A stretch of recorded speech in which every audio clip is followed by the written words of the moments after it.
ఓం నమో మీరు కీర్తన పెట్టకపోతే భగవతే మీరు వచ్చినట్టు అనిపించలే ప్రభు మాకు. ఆ మీరు కీర్తన పెట్టకపోయేసరి మీరు వచ్చినట్టు అనిపించలే మాకు. హరే కృష్ణ. మీ సూచన ముందు మీ కీర్తన.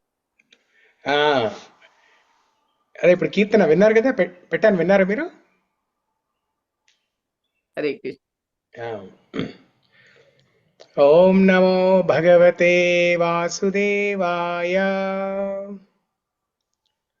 ఓం నమో భగవతే వాసుదేవాయ. ఓం నమో భగవతే వాసుదేవాయ.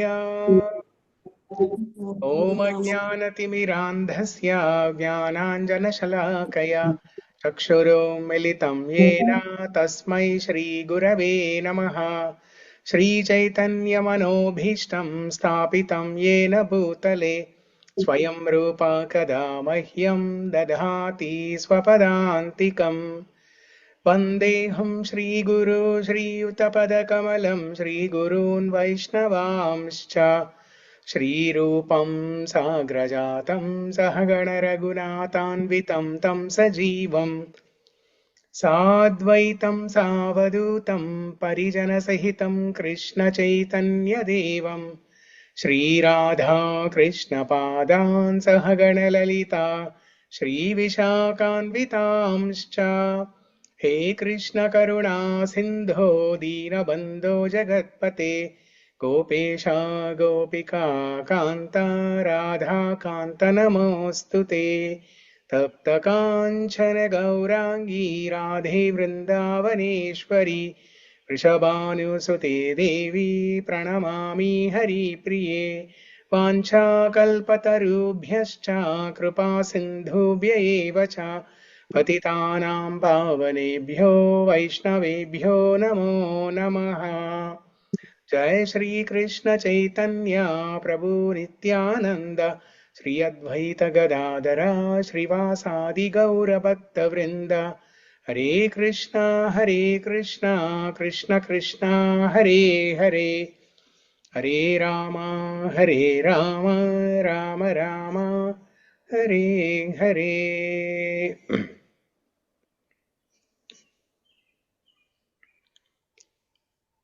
హరే కృష్ణ ప్రభు, ధన్యవాద్ ప్రణామాలు.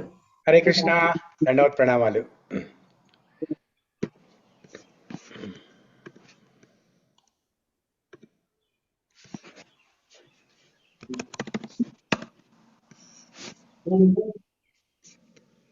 Okay.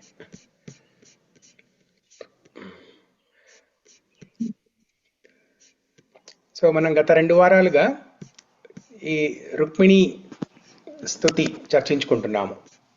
ఇవాళ కూడా రుక్మిణి స్తుతి చర్చించుకుందాము. ఫస్ట్ మనం శ్లోకాలు పాడదాం అందరం. రుక్మిణి ప్రేయర్స్ శ్లోకాలు పాడదాం. రుక్మిణి లేఖలో ఉన్న ఈ శ్లోకాలు పాడదాం. ఒకసారి నేను అది చాప్టర్ ఓపెన్ చేస్తాను. దశమ స్కందం 52వ అధ్యాయం. దశమ స్కందం 52వ అధ్యాయం.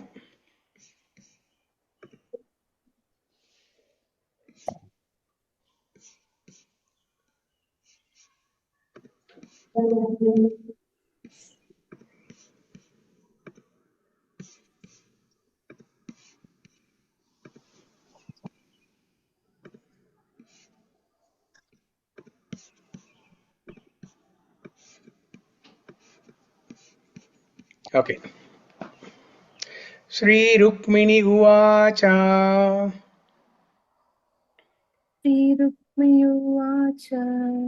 శ్రుత్వా గుణాన్ భువన సుందర శృణ్వతాం తే నిర్విశ్య కర్ణ వివరైర్హరతోంగతాపం.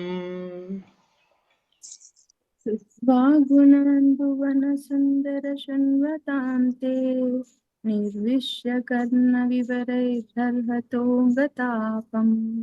రూపం దృశాం దృశిమతామఖిలార్థలాభం త్వయ్యచ్యుతా విశతి చిత్తమపత్రపం మే. రూపం దృశాం దృశిమతామఖిలార్థలాభం त्वय्याच्युता विशति चित्तमपत्रपं मे। कात्वा मुकुन्दमहती कुलशीलरूपा विद्या वयोद्रविणदामभिरात्मतुल्यम् तात्वा मुकुन्दमहती कुलशीलरूपा विद्या वयोद्रविणधामभिरात्मतुल्यम्। धीरापतिं कुलवती न वृणीत कन्या काले नृसिंहनरलोकमनोभिरामम् धीरापतिं कुलवती कुलपति गुणीतकन्या गुणीतकन्या काले कालेन्दुसिंह नरलोकमनोभिरामम्। नरलोकमनोभिरामम् तन्मे भवान् खलु वृतापतिरङ्गजायाम् आत्मार्पितश्च तन्मे भवतोऽत्र विभो विदेहि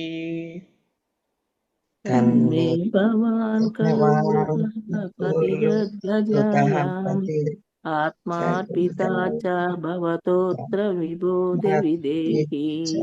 मा वीरभागमविमर्शतु चैद्यहारात् गोमायुवन्मृगपतेर्बलिमम्बुजाक्षा महावीरभागमभिमर्शतु चैद्यहारात् गोमयायुगोमायुवन्मुगृहपतेर्बलिमम्बुजाक्षा अम्बुजाक्ष पूर्तेष्टदत्तनियमव्रतदेव विप्र गुरुवर्चनादिभिरलं भगवान् परेशः उत्तिष्ठ नियमव्रतदेव विप्र गुर्वार्चनादिभिरलं भगवान् परेशः। आराधितो यदि गदाघ्रजयेत्यपाणिम् गृह्णातु मेनदमघोषसुताधयोऽन्ये आराधितो यदि गदाग्रजयेत्यपाणिं गृहन्तु गृहन्तु मेनदमघोषसुधातयोऽन्ये। शोभाविनी त्वमजितोद्वहने विदर्भान् गुप्तः समेत्य पृतनापतिभिः परीतः शोभाविनी त्वमाजिततोद्वहाने विदर्भान् गुप्तः समेत्य पृतनापतिभिः परीतः। निर्मध्य मगधेन्द्रबलं प्रसह्य मां राक्षसेन विधिनोद्वहवीर्यशुल्काम् निर्मद्य चैद्यमगधेन्द्रबलं प्रसह्य मां राक्षसेन विधिनोद्वहावीर्यशुल्काम्। अन्तःपुरान्तरचरीमनिहत्य बन्धून् त्वामुद्वहे कथमिति प्रवधाम्युपायम् अन्तःपुरान्तरचरीमनिहत्या बन्धून् त्वामुद्वहे कथमिति प्रवदाम्युपायम्। पूर्वेद्युरस्ति महती कुलदेवयात्रा यस्यां बहिर्नववधूर्गिरिजामुपेयात् पूर्वेद्युरस्ति महती कुलदेवयात्रा यस्यां बहिर्नववधूर्गिरिजामुपेयात्।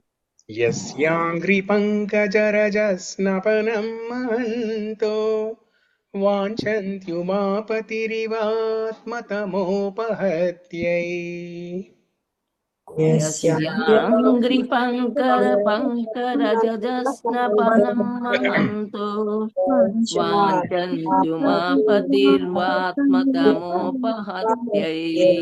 यर्ह्यम्बुजाक्षनलभेय भवत्प्रसादम् जह्यामसूनव्रतकृशा शतजन्मभिः स्यात् यर्ह्याम्बुजाक्ष न लभेय भवत्प्रसादं జగ్యామసూన్వ్రత కృషాన్ శత జన్మభిః స్యాత్. श्रुत्वा गुणान् भुवन सुन्दर शृण्वतां ते निर्विश्य कर्णविवरैर्हरतोऽङ्गतापम् श्रुत्वा శృణ్వా గుణాన్ భువన సుందర శృణ్వతాం తే నిర్విశ్య కర్ణ వివైరిరహతో గతాపం. रूपं दृशां दृशिमतामखिलार्थलाभं त्वय्यच्युता विशति चित्तमपत्रपं मे రూపం దృశాం దృశిమతామఖిలార్థలాభం త్వయ్యాచ్యుతా విశతి చిత్తమపత్రమపేం. ఓకే. సో అది మన రుక్మిణీ ప్రేయర్స్ 7 శ్లోకాలు దశమ స్కందంలో 52వ అధ్యాయంలో 37వ శ్లోకం నుంచి 7 శ్లోకాలు మొత్తం 43వ శ్లోకం వరకు 7 శ్లోకాలు. సో మీలో ఇప్పుడు ఈ కాల్లో అటెండ్ అవుతున్న ఇంతమంది ఇక్కడ ఎంతమంది, ఒక 37 మంది ఉన్నారు ఇక్కడ. మీలో ఎవరికైనా పెళ్ళికి ఉన్న పిల్లలు అమ్మాయిలు ఎవరైనా ఉంటే వాళ్ళ చేత ఈ రుక్మిణి కళ్యాణ లేఖ, ఈ రుక్మిణి ప్రేయర్స్ చదివించండి, వాళ్ళతోటి వాళ్ళకి నేర్పించండి. ఇది వీలైతే కంఠస్థం చేయమని చెప్పండి. కంఠస్థం చేస్తే దానివల్ల ఉపయోగం ఏంటంటే మన రోజులో ఏ పని చేస్తున్నా కూడా, ఇప్పుడు మీరు కిచెన్లో వంట చేస్తున్నా, లేకపోతే ఆఫీస్లో పని చేస్తున్నా, బయట ఎక్కడన్నా అలా షాపింగ్ అని అలా బయట తిరుగుతున్నా మనసులో అలా మెదులుతూ ఉంటాయి. అదే మెడిటేషన్ మనకి, అదే స్మరణ, భగవత్ స్మరణ, కృష్ణ స్మరణ. ఈ శ్లోకాల ద్వారా మనకి అలా మనసులో మెదులుతూ ఉంటుంది. ఎప్పుడు కంఠస్థం చేస్తే అది ఇంకా మనసులో అలా మెదులుతూ ఉంటుంది అనమాట. సో వీలైతే చేయండి. 7 శ్లోకాలు సింపుల్గా అందరూ చేయొచ్చు. ఒకవేళ 7 శ్లోకాలు అవ్వకపోతే ఒక శ్లోకం, ఫస్ట్ శ్లోకం మాత్రం కంపల్సరీగా అందరు చేయండి. నెక్స్ట్ వీక్ ఎవరైనా నాకు దాన్ని మెమరైజ్ చేసి కంఠస్థం చేసి నాకు ఇక్కడ కాల్లో మనం మళ్ళీ క్లాసు సోమవారం రోజు క్లాస్ చెప్పుకున్నప్పుడు మీరు వీడియో ఆన్ చేసి నాకు పాడి వినిపించాలి. అది మీ homework. Okay Prabhuji. Yeah, okay okay. Bhagyalakshmi పేరు రాసుకుంటున్నాను. ఎవరెవరైతే ఓకే అన్నారో వాళ్ళ పేరు రాసుకుంటున్నాను.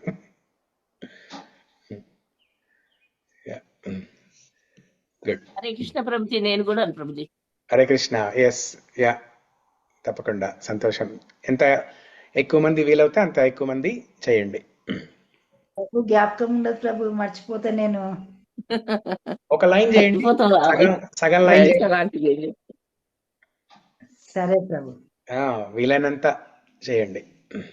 ఓకే ప్రభు. యా, నేను కూడా చెప్తాను Prabhu. Vijaya. Okay, very good. Okay. Sarita, Brindavana Prabhuji ప్రణామాలు. ప్రణామాలు. బృందావన విహారిణి దేవిదాసియా. హరే కృష్ణ ప్రభుజీ, దండవత్ ప్రణామాలు. హరే కృష్ణ ప్రభు, దండవత్ ప్రణామం. యా, ఎవరెవరు హరికృష్ణ అన్నాలో వాళ్ళ పేరు కూడా రాసుకుంటున్నాను. వాళ్ళందరూ చెప్పాలి నాకు.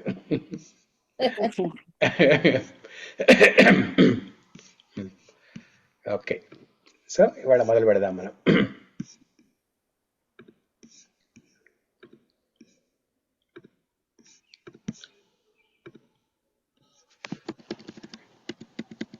హరే కృష్ణ ప్రభు, ప్రణామం. హరే కృష్ణ, ప్రణామాలు. సో అయితే మనం ఇప్పుడు ఈ రుక్మిణి ప్రేయర్స్ లో మనం 2 శ్లోకాలు చర్చించుకున్నాం గత 2 వారాలుగా. 1వ శ్లోకం, 2వ శ్లోకం చర్చించుకున్నాం. ఈ శ్లోకాలలో రుక్మిణీదేవి ఏం చెప్తుంది మనకి? కృష్ణుడి యొక్క గుణగణాలు, ముకుందుని గుణార్చన, ఆ ముకుందుణ్ణి ఎలా అర్చన చేస్తుంది, దేంతో అర్చన ఎవరు చేస్తుంది? గుణ గుణ వైభవము, గుణ వైభవాన్ని కీర్తిస్తూ అర్చన చేస్తుంది. ఇప్పుడు మనం గుడికి వెళ్తే పూజారి అక్కడ పుష్పాలతో అర్చన చేస్తుంటాడు. ధూప దీప నైవేద్యాలు, పుష్ప ఆ, గంధము ఇలాంటివన్నిటితో అర్చన చేస్తాడు. ఇక్కడ రుక్మిణీదేవి ఆ ముకుందుడికి గుణగణ వైభవాలని కీర్తిస్తూ అర్చన చేస్తుంది. అర్చన చేసి తర్వాత ఒక పిటిషన్ పెడుతుంది అనమాట. ఆ పిటిషన్ ఏంటో ఈరోజు చూద్దాము. దానికన్నా ముందు అసలు గుణగణాలు, భగవంతుని గుణగణాలు వర్ణించాలంటే ఆ, ఎంత కష్టము, ఆ గుణగణాలు ఎంత అనంతమైనవి, అది వర్ణించడం మన సాధ్యం అవుతుందా లేదా అనేది మన లాస్ట్ వీక్ ఒక శ్లోకం ఒక స్లైడ్ చూపించాను నేను మీకు. ఆ స్లైడ్ చూపిస్తాను మళ్ళీ కొంచెం ఉంటే.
దొరికింది.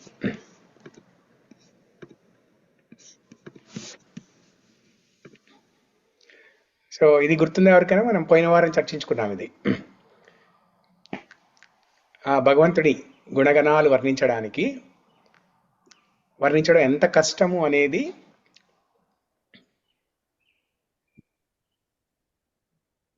ఇక్కడ నేర్చుకున్నాం మనం. ఏంటది? ఒక పెద్ద పర్వతం ఉందనుకోండి. ఆ పర్వతము ఒక ఇంకు బాటిల్.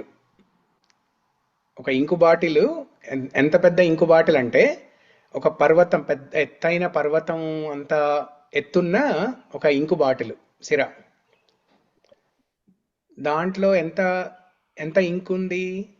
సముద్రంలో ఉన్న నీరు ఎంత ఉంటుందో అంత ఇంకు ఉంది అనుకోండి.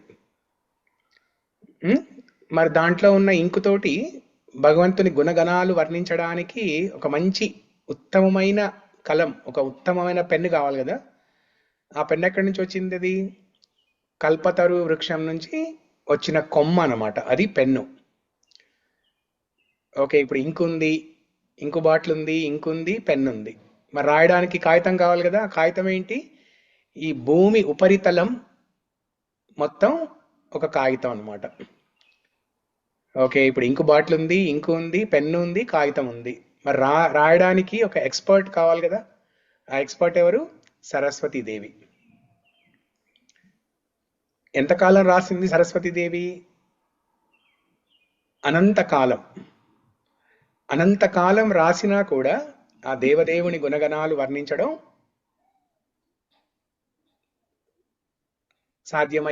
సాధ్యమయ్యే విషయం కాదు. ఇది మనం చర్చించుకున్నాం.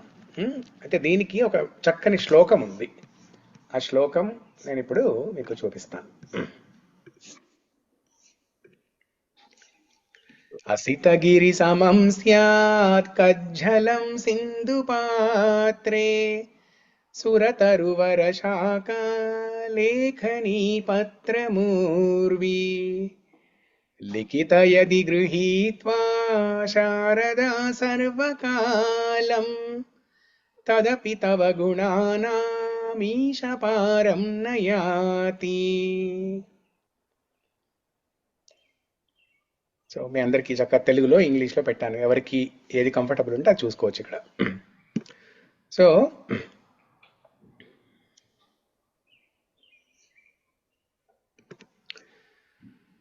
సో ఇవన్నీ ఒక రచన చేయడానికి కావలసిన వస్తువులు ఇవన్నీ. కజ్జలం అంటే ఇంక్, పాత్ర ఇంకు పాత్ర, ఇంకు బాటిల్ అది. లేఖిని అంటే పెన్ను, పత్రం పేపర్. ఇప్పుడు మనం రుక్మిణి పత్రం గురించి చర్చించుకుంటున్నాం కదా, అలాగే ఇదొక పేపర్ అన్నమాట ఇక్కడ. శారద సరస్వతి దేవి. సర్వకాలం అంటే అనంతకాలం, అలా సదా రాస్తూనే ఉన్నా కూడా ఆ దేవదేవుని గుణగణాలు చర్చించడానికి, వర్ణించడానికి సాధ్యం కాదు.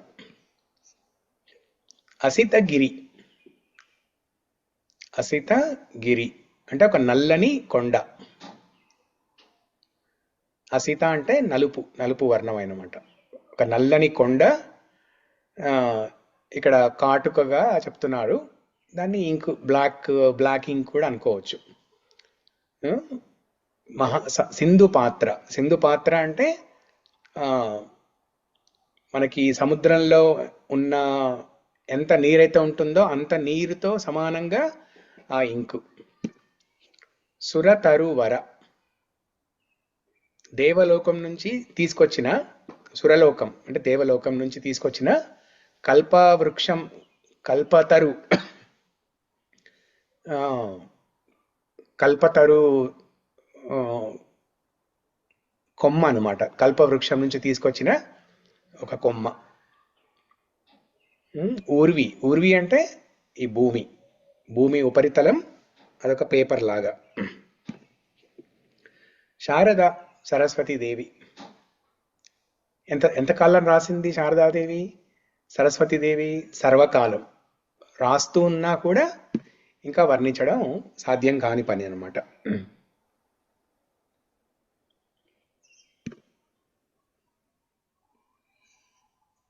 పారం నయాతి. పారం నయాతి వర్ణించడం మన వల్ల కాదు అది.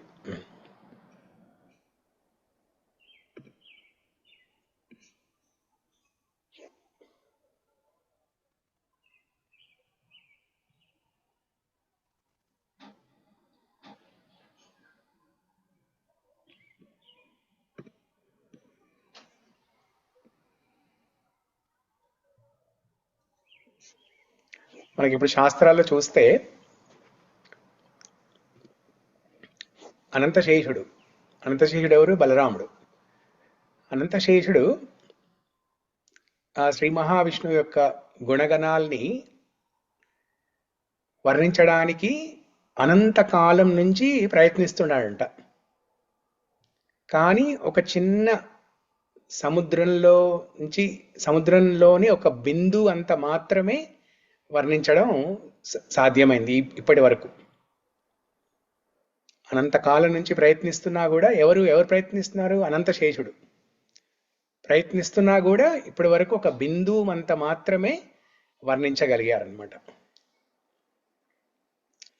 అలా ఎందుకు అవుతుంది అంటే, ఇప్పుడు మొదలు పెడితే ఒక సంవత్సరంలో అయిపోద్ది కదా అనుకోవచ్చు మనం.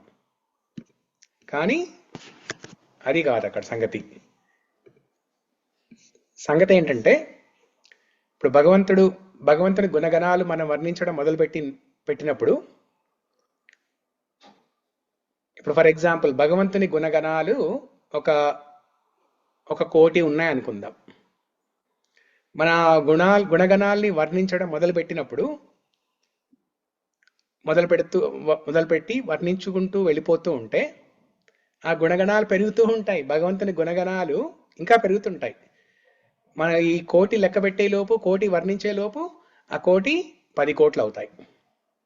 ఆ 10 కోట్లు 100 కోట్లు అవుతాయి.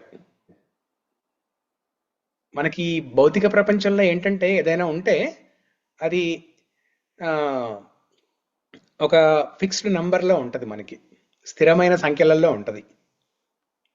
ఆధ్యాత్మిక లోకంలో, స్పిరిచువల్ వరల్డ్లో అలా కాదు. స్పిరిచువల్ వరల్డ్లో ఈ ఆనందము, భగవంతుని యొక్క గుణగణాలు ఇవన్నీ పెరుగుతూ ఉంటాయి సంఖ్యలలో.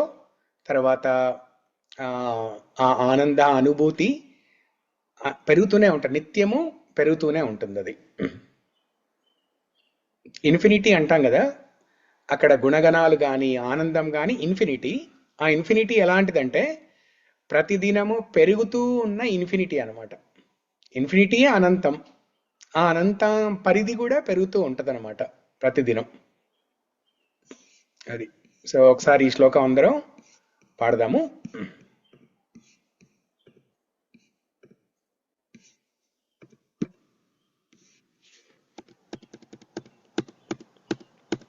అందరికి అర్థమైందా ఈ శ్లోకం? ఫస్ట్ ఆఫ్ ఆల్ ఇక్కడ మనం ఏం చెప్పుకుంటున్నాం, అర్థమైందా? ఎస్ ప్రభుజీ. ఓకే. అసితగిరి సమం స్యాత్ కజ్జలం సింధు పాత్రే.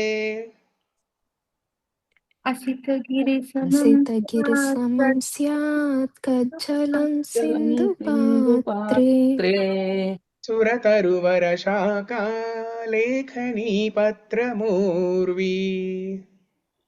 సురతరువర శాఖా లేఖనీ పత్రమూర్వి. లిఖతి యది గృహీత్వా శారదా సర్వకాలం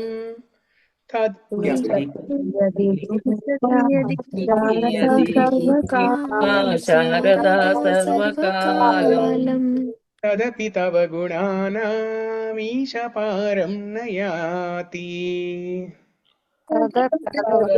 తవ గుణానామీశ పారం నయాతి. మొత్తం 3 సార్లు చెప్పుకుందాం. అసితగిరి సమం స్యాత్ కజ్జలం సింధు పాత్రే. అసితగిరి సమం స్యాత్ కజ్జలం సింధు పాత్రే సురతరువర శాఖా లేఖనీ పత్రమూర్వి. సురతరువర శాఖా లేఖనీ పత్రమూర్వి. లిఖతి యది గృహీత్వా శారదా సర్వకాలం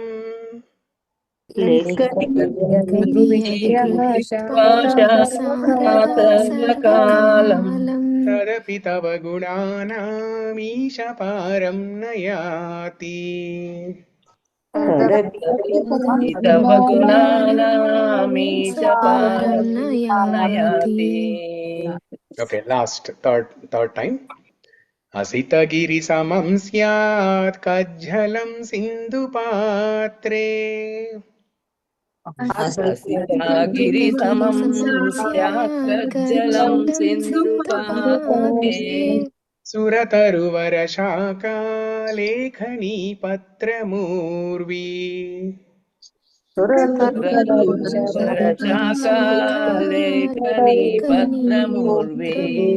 లిఖతి యది గృహీత్వా శారదా సర్వకాలం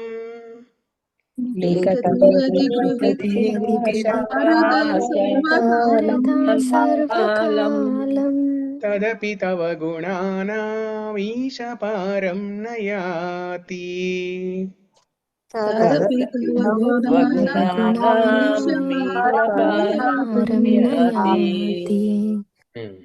ఎవరైనా చదువుతారా? హరే కృష్ణ ప్రభు, చదువుతాను ప్రభు.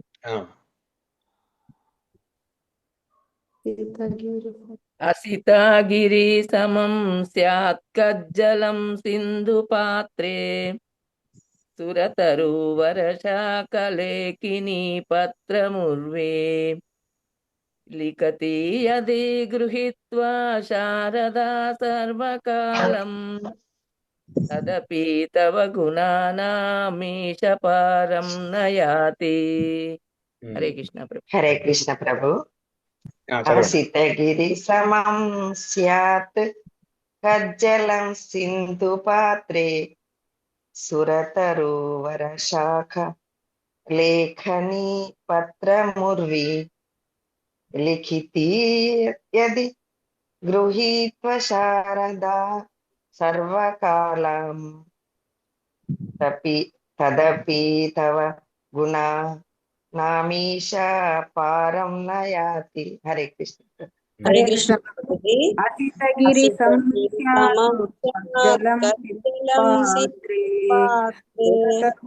శాఖలేఖనీ పత్రముర్వి లిఖతి యది గృహీత్వా శారదా సర్వకాలం తదపి తవ గుణానామీశ పారం నయాతి.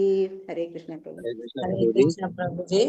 అసితగిరి సమం స్యాత్ కజ్జలం సింధు పాత్రే సురతరుపరశాఖః లేఖనీ పత్రమూర్తి గృహీత్వా శారదా సర్వకాలం తదపి తవ గుణానామీశ పారం నయాతి. Very good. హరే కృష్ణ ప్రభుజీ, ప్రణామాలు. చదవండి. అసితగిరి సమం స్యాత్ కజ్జలం సింధు పాత్రే సురతరు వరశాఖ లేఖనీ పత్రముర్వి లిఖతి యది గృహీత్వా శారదా సర్వకాలం తదపి తవ గుణానామీశ పారం నయాతి. హరే కృష్ణ. ధన్యవాదాలు Prabhuji. Hare Krishna. Good. Okay, so ఇప్పుడు మనం రుక్మిణి కళ్యాణ లేఖలోకి వెళ్దాం.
సో ఇప్పుడు మొదటి 2 శ్లోకాలలో రుక్మిణీదేవి శ్రీకృష్ణుడి యొక్క గుణగణాల్ని వర్ణించి శ్రీకృష్ణుడిని ఎందుకు ఎంచుకుంటున్నాను, శ్రీకృష్ణుడిని ఎందుకు భర్తగా ఎంచుకుంటున్నాను అనేది చెప్పింది అక్కడ.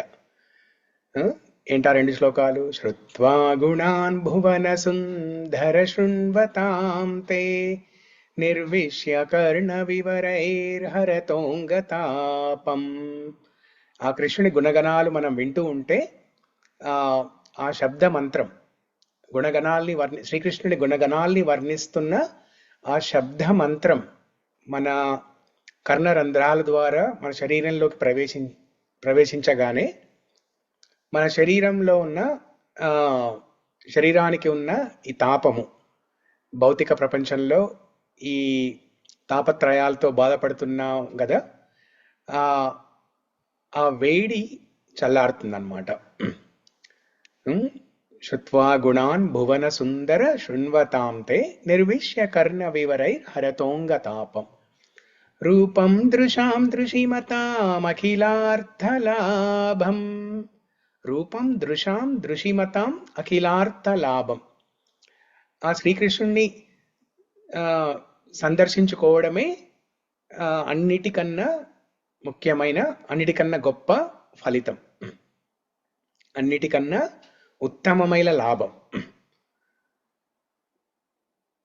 రూపం దృశాం దృశిమతాం అంటే ఎవరైతే చూడగలరో, ఆ శ్రీకృష్ణుని ఎవరైతే చూడగలరో వారికి ఆ శ్రీకృష్ణ దర్శనం కన్నా మించిన లాభం ఇంకొకటి లేదు. ఎవరైతే చూడగలరు అంటే ఏంటి అర్థం ఏంటి? కళ్ళున్న అందరూ చూడొచ్చు కదా, కానీ అది కాదు. అది శాస్త్ర చక్షు. ఈ శాస్త్ర చక్షుతోటి చూడాలి. భాగవతంలో కృష్ణుడి గుణగణాల్ని వర్ణిస్తూ ఉన్న ఆ శాస్త్ర చక్షుతో చూడాలి. రూపం దృశాం దృశిమతామఖిలార్థలాభం త్వయ్యచ్యుతా విశతి చిత్తమపత్రపం మే. రుక్మిణీదేవి ఏం రాస్తుంది లాస్ట్ లైన్లో అక్కడ? సో నేను ఉన్న ఈ సంక్లిష్టమైన పరిస్థితుల్లో నీకొక పత్రం రాస్తున్నాను అని చెప్తుంది ఆ ఫస్ట్ శ్లోకంలో. సెకండ్ శ్లోకం ఏంటి? కాత్వా ముకుంద మహతీ కులశీల రూప విద్యా వయో ద్రవిణదామభిరాత్మతుల్యం. అక్కడ శ్రీకృష్ణుని యొక్క, ముకుందుని యొక్క గుణార్చన, ముకుందుని యొక్క గుణాలని దర్శనం ఓపెన్ అయ్యింది కదా.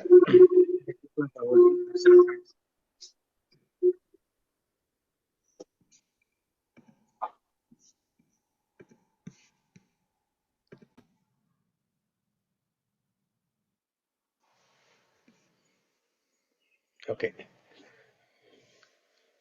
మనం ఏం చెప్పుకుంటున్నాం? అఖిలార్థలాభం రూపం దృశాం దృశిమతాం అఖిలార్థలాభం. ఆ శ్రీకృష్ణుని దర్శించుకోవడమే అన్నిటికన్నా అత్యంతమైన ఉత్తమమైన లాభం అని అనుకునే లోపే దర్శనం ఓపెన్ అయింది. గుడ్. సెకండ్ శ్లోకంలో కాత్వా ముకుంద మహతీ కులశీల రూప విద్యా వయో ద్రవిణదామభిరాత్మతుల్యం. అక్కడ రుక్మిణీదేవి ఏం చెప్తుంది? శ్రీకృష్ణ గుణగణాల్ని వర్ణిస్తుంది. కాత్వా ముకుంద మహతి కుల శీల రూప విద్య వయో ద్రవిణ ధామ. వీటన్నిటిలో కృష్ణుడికి ఎవరి సాటి? కృష్ణుడికి కృష్ణుడే సాటి, ఆత్మతుల్యం. కృష్ణుడిని మించిన వాళ్ళు, కృష్ణుడితో సమానమైన వాళ్ళు, కృష్ణుడిని మించిన వాళ్ళు ఎవరూ లేరు. అసమౌర్ధ్వ రూపశ్రీ విస్మార్పిత చరాచరం అసమౌర్ధ్వ రూపశ్రీ చెప్పిన తర్వాత కాత్వా ముకుంద మహతీ కులశీల రూప విద్యా వయో ద్రవిణదామభిరాత్మతుల్యం రూపం మా వీరభాగమభిమర్శతు చైద్యారాద్ ధీరాపతిం కులవతీ నవృణీత కన్యా కాళే నృసింహ నరలోకమనోభిరామం. అక్కడ మనం ఇవన్నీ చర్చించుకున్నామా? ఈ విషయాలన్నీ మొత్తం చర్చించుకోలేదు అనుకుంటా. ఓకే, అక్కడ వెళ్దామైతే.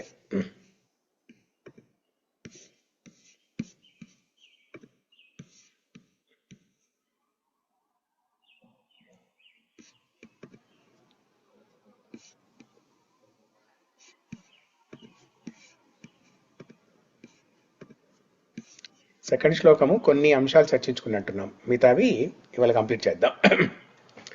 రుక్మిణీదేవి ఎందుకు ఎంచుకుంటుంది కృష్ణుణ్ణి భర్తగా, ఎందుకు ఎంచుకుంది అనేది.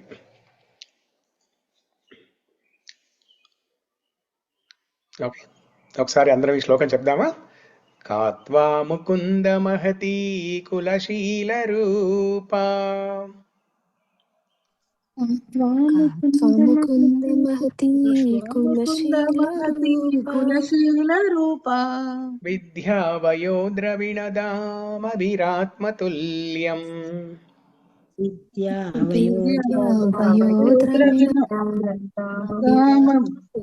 విరాత్మతుల్యం ధీరాపతిం కులవతీ నవృణీత కన్యా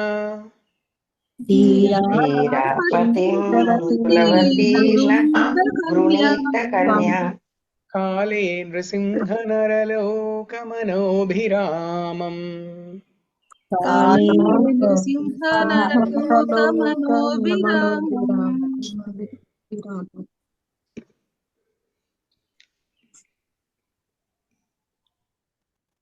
ఓకే, సో ఇక్కడ ఏం చెప్తుంది రుక్మిణీదేవి?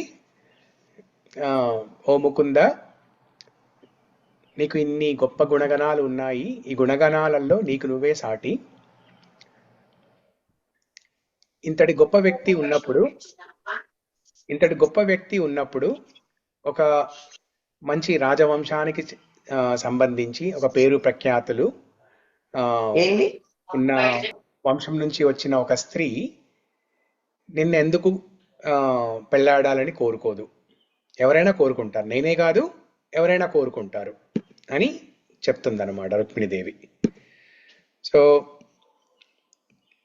శ్రీకృష్ణుడికి రెండు, బాహ్య సౌందర్యము అంతర్ సౌందర్యము రెండు సమానంగా ఉన్నాయి. ఈ భౌతిక ప్రపంచంలో చాలామంది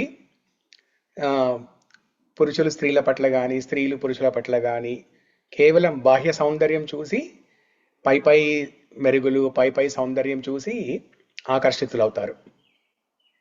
అలా కాకుండా ఇక్కడ రుక్మిణీదేవి ఫస్ట్ కృష్ణుడి యొక్క రూపం గురించి చెప్పడానికి ముందు గుణం గురించి చెప్పింది.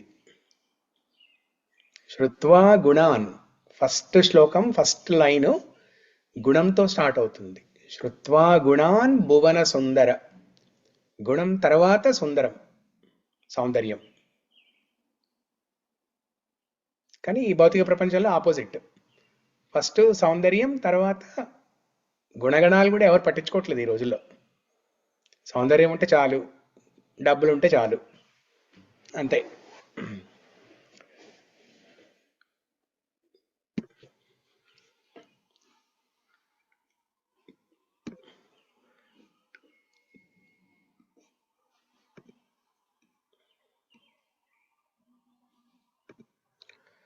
సో ఇక్కడ ఇప్పుడు రుక్మిణీదేవి లేకపోతే ఒక రాజవంశానికి సంబంధించిన ఏ స్త్రీ అయినా కూడా ధీర అంటే మంచి వివేక బుద్ధి కలిగి మనస్సు స్థిరంగా ఆలోచించే శక్తి ఉండి ఉన్నటువంటి స్త్రీలు వాళ్ళు తాత్కాలిక ఆకర్షణలకి లోనవ్వకుండా భావోద్వేగాలతో కాకుండా ఒక సునిశ్చితంగా గుణగణాల్ని సునిశ్చితంగా పరిశీలించి వాటిని విశ్లేషించి అప్పుడు నిర్ణయం తీసుకుంటారు. ప్రలోభాలకి గురి కాకుండా సరైన దాన్ని ఎంచుకుంటారనమాట. సో దీన్ని బట్టి మనకి ఏం తెలుస్తుంది, ఇక్కడ భక్తిలో కూడా మనం భక్తి చేసేటప్పుడు అది ఒక సెంటిమెంటల్ కాదు. ఇదేదో చాలా మంది ఒక 10 మంది చేస్తున్నారు, వాళ్ళని చూసి నేను కూడా ఒక గొర్రెల మందలో ఒక గొర్రెలాగా మనం కూడా ఫాలో అవుదాము, అలా కాదు. ఇదేంటంటే సైంటిఫిక్ బిలీఫ్. మన నమ్మకం అనేది ఒక శాస్త్రపరంగా ఉండాలి. అది ఇప్పుడు మనం కృష్ణుడిని నమ్ముతున్నాము, కృష్ణుడు దేవాది దేవుడు, supreme personality of God head అని నమ్మడానికి శాస్త్రపరంగా మనం దాన్ని ఆ నమ్మకాన్ని పెంచుకోవాలి. శాస్త్ర ఆధారంగా మనం ఆ నమ్మకాన్ని పెంచుకోవాలి తప్ప ఏదో సెంటిమెంటల్గా కాదు. సో శ్రీల ప్రభుపాదుల వారు ఏం చెప్తారంటే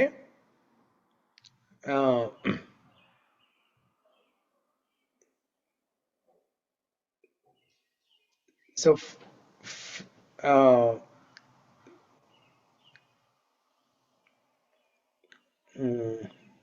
ఒకసారి కరెక్ట్ సెంటెన్స్ గుర్తు తెచ్చుకుంటున్నాను.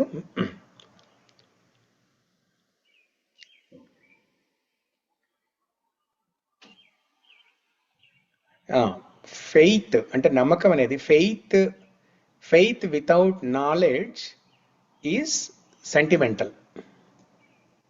అంటే నమ్మకం, భగవంతునిపై నమ్మకము, సరైన శాస్త్రజ్ఞానం లేకుండా భగవంతునిపై నమ్మకం ఉంటే అది సెంటిమెంటల్. అది ఎక్కువ కాలం నిలబడదు. కాబట్టి మన శాస్త్రపరంగా ఇప్పుడు భాగవతం చదువుతూ ఉంటే, రామాయణం చదువుతూ ఉంటే, భగవద్గీత చదువుతూ ఉంటే మనకి ఆ భగవంతుని మీద నమ్మకం కలుగుతుంది. అలాంటి నమ్మకమే స్థిరంగా ఉంటుంది. ధీర అంటే మనసు స్థిరంగా ఉన్నవాళ్ళు, ధైర్యంగా ఉన్నవాళ్ళు, వాళ్ళని ధీర అంటారు. ఒక మంచి వివేక బుద్ధి ఉండి అలాంటి వాళ్ళని ధీర అంటారు. లేకపోతే ఏమవుతుందంటే ఎవరిని పడితే వాళ్ళని గాడ్ అంటాం. ఇప్పుడు లోకల్లో ఎంతమంది చూడట్లేదు మనం, ఇప్పుడు చాలా మంది మనకి ఇప్పుడు కరుణామయి అని, అమృతామయి అని రకరకాల చాలా మంది, పుట్టపర్తి సాయిబాబా అని, లేకపోతే ఆ, ఇంకా చాలా మంది, కల్కి ఆ, భగవాన్ అని కల్కి, కరెక్ట్, కల్కి భగవాను, అమ్మా మొత్తం దేవుడు భగవాను. అనుకుంటున్నారు ఆయన చూసి. ఆ, దేవుడు అనుకుంటున్నా ఆయన చూసి. ఆ, కొంతమంది ఏమో వాళ్ళకు వాళ్ళు దేవుడు అనుకుంటారు.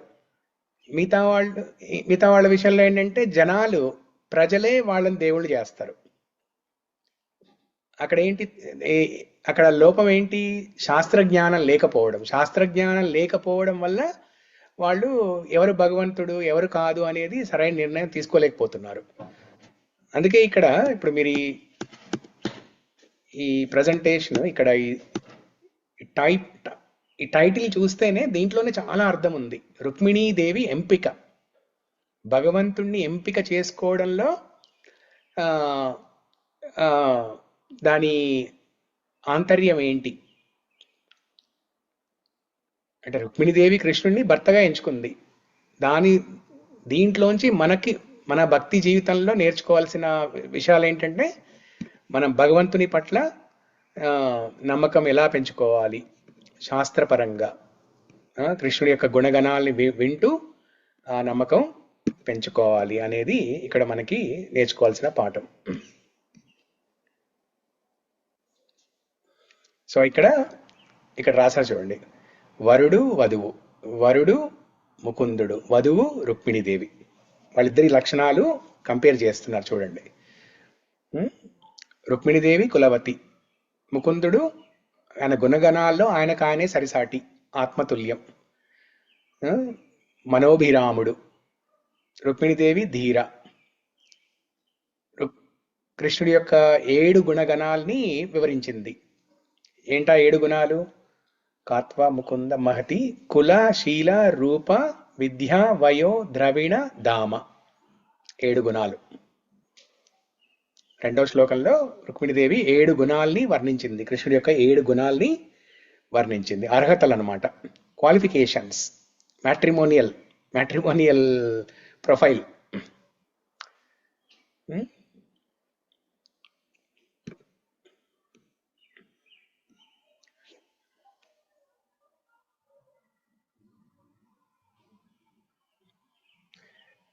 సో లాస్ట్ 2 లైన్స్ లో ఏముంది అక్కడ? ధీరాపతిం కులవతి నవృణీత కన్యా కాలే నృసింహ నరలోక మనోభిరామం. ఇక్కడ కాలే అనే వర్డ్, కాలే అంటే సమయం, సరైన సమయం అన్నమాట. సరైన సమయం అంటే అక్కడ ఇప్పుడు చూస్తే, ఈ స్లైడ్ లో చూస్తే లాస్ట్ లైన్ ఇక్కడ కాలే, సరైన సమయంలో. రుక్మిణీదేవి ఇక్కడ ఒక సంక్లిష్ట పరిస్థితిలో ఉంది కాబట్టి కృష్ణుడు సరైన సమయంలో వచ్చి కాపాడితేనే అప్పుడు కృష్ణుడి యొక్క విద్య వయో ద్రవిణ ధామ వీటన్నిటికీ ఒక అర్థం. లేకపోతే జరగాల్సిన తతంగం అంతా అయిపోయి, ఇక్కడ శిశుపాలుడితో వివాహం అయిపోయి కృష్ణుడు ఎప్పుడో లేటుగా వస్తే అప్పుడు కృష్ణుడిని ఇలా కీర్తించరు కదా. అంటే మన భౌతిక ప్రపంచంలో కూడా ఒక అర్జెన్సీ అన్నమాట. ఇప్పుడు మనం ఈ భౌతిక ప్రపంచంలో కొట్టుమిట్టాడుతున్నాం, మనం ఒక అర్జెన్సీ ఫీల్ అయ్యి ఆ కృష్ణుడికి ఒక పిటిషన్ పెట్టుకోవాలి. ఓ కృష్ణ రా, వచ్చి నన్ను కాపాడు.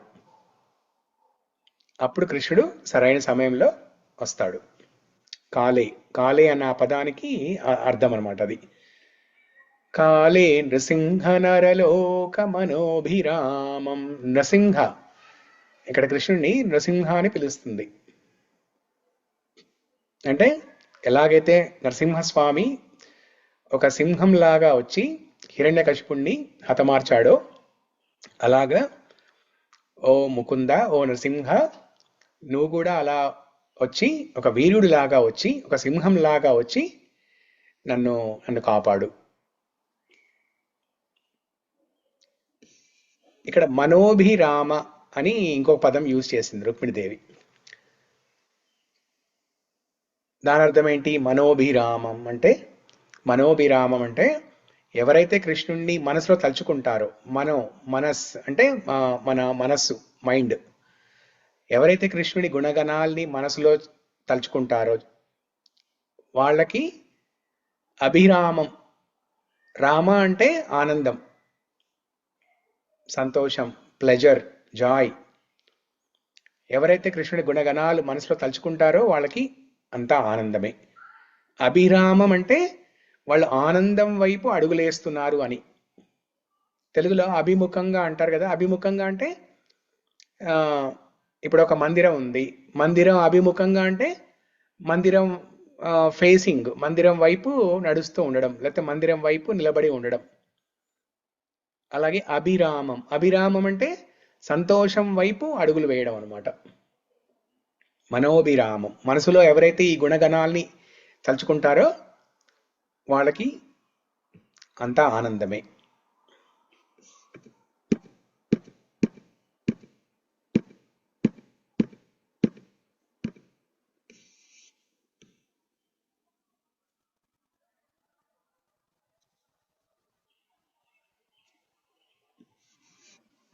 ఓకే, ఎందుకంటే కృష్ణుడు ఒక మ్యాగ్నెట్ లాంటి వాడు అనమాట. కృష్ణ అనే పదానికే అర్థం అది కదా. సర్వం ఆకర్షయతి ఇది కృష్ణ. కృష్ణ పదానికి సంస్కృతంలో అర్థం ఏంటంటే కర్షతి ఇది కృష్ణ, సర్వం ఆకర్షయతి ఇది కృష్ణ. అందరినీ ఆకర్షింపజేస్తాడు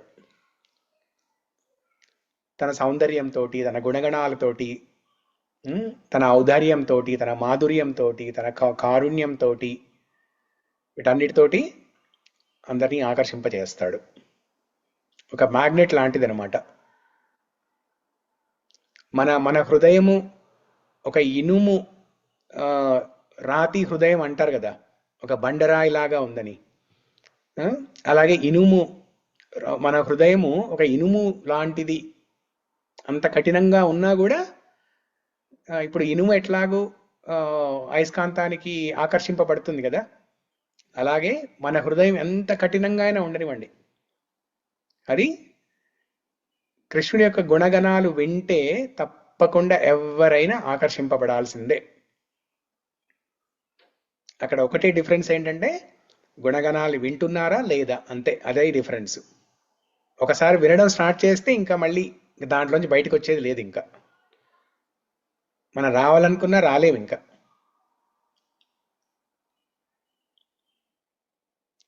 సో ఇప్పుడు చాలా మంది సొసైటీలో భక్తి మార్గంలో నడవట్లేదు అంటే కారణం ఏంటంటే వాళ్ళు ఆ కృష్ణుడి, శ్రీమన్నారాయణుడి, రామచంద్రుడి గుణగణాలు వినలేదన్నమాట. ఎవరైతే వింటారో వాళ్ళు ఎంత మూర్ఖులైనా, ఎంత రాక్షసులైనా, ఎంత పాషండులు, పాపాత్ములు, ఎంత కఠిన గుణము, ఇనుము లాంటి హృదయం ఉన్నవాళ్ళు కూడా ఆకర్షింపబడతారు. అలా ఆకర్షింపబడకపోతే ఇంకా కృష్ణుడి అందానికి, కృష్ణుడి గుణగణాలకి అర్థం లేదు అక్కడ. వాటి పవర్ అంతా ఉంటుందన్నమాట. సో డిఫరెన్స్ అదొకటే. గుణగణాలు వింటున్నారు, వినట్లేరు, అంతే. విన్నవాళ్ళందరూ ఆకర్షింపబడతారు, వినని వాళ్ళు ఇంకా వాళ్ళకి భగవంతుడే ఏదో దారి, ఏదో జన్మలో చూపిస్తాడు.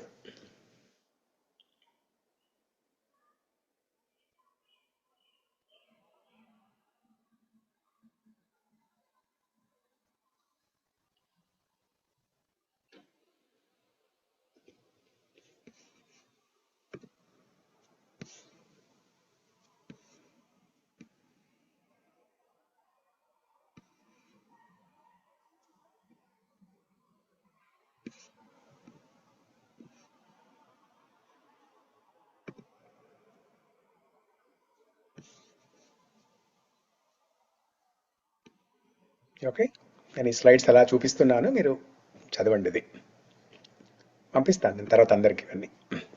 ఓకే, ఇది అయిపోయింది కదా. మనం ఇప్పుడు 3వ శ్లోకంలోకి అడుగు పెడదాం.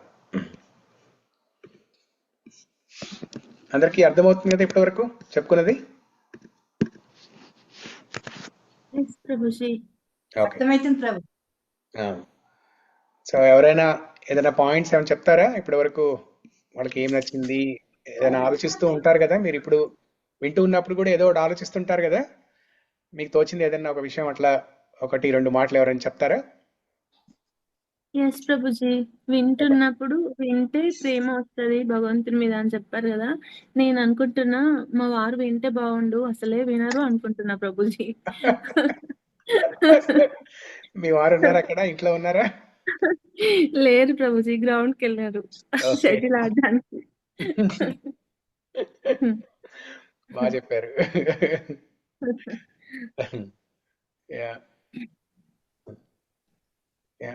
కానీ మీ మీ భక్తితోటి ఆ, ఇప్పుడు శాస్త్రాలు ఏం చెప్తారంటే ఇంటి గృహిణి ఆ, భక్తి భక్తి చేస్తే ఆ ఇంట్లో వాళ్ళందరికీ తప్పకుండా ఏదో ఒక సమయంలో ఆ భక్తి కలుగుతుంది. సో కాబట్టి మీరు ఆ, మీరు సరైన మార్గంలోనే ఉన్నారు. సో త్వరలోనే వారు కూడా మీకన్నా ఎక్కువ వింటారు చూడండి, భాగవతం, రామాయణం ఇవన్నీ. భగవంతుడు అంటే నాకేమో ప్రేమ, ఆయనకేమో భయం. భయంతో భక్తి చేస్తారు ప్రభుజీ. ఆ, అదే ఇప్పుడు మనకి చాలా మందికి అదే గాడ్ ఫియరింగ్, నాకు దేవుడు అంటే భయము, భక్తి అని అంటారు. కానీ ప్రేమతో చేయాలి. హరే కృష్ణ ప్రభు, ఇంట్లో వాళ్ళు మారతలేరు కదా. మారుతారు, త్వరలో మారుతారు. ఇప్పుడు మనం కూడా భక్తి ఇప్పుడు పుట్టగానే చేయలే కదా. మనం ఒక 20-30 సంవత్సరాలు 40 సంవత్సరాలు అయిన తర్వాత అప్పుడు మొదలు పెట్టాం భక్తి మనం. కాబట్టి ప్రతి ఒక్కరికి ఏదో టైం వస్తుంది, మనంతే ఆ భగవంతుని ప్రార్థించాలంతే.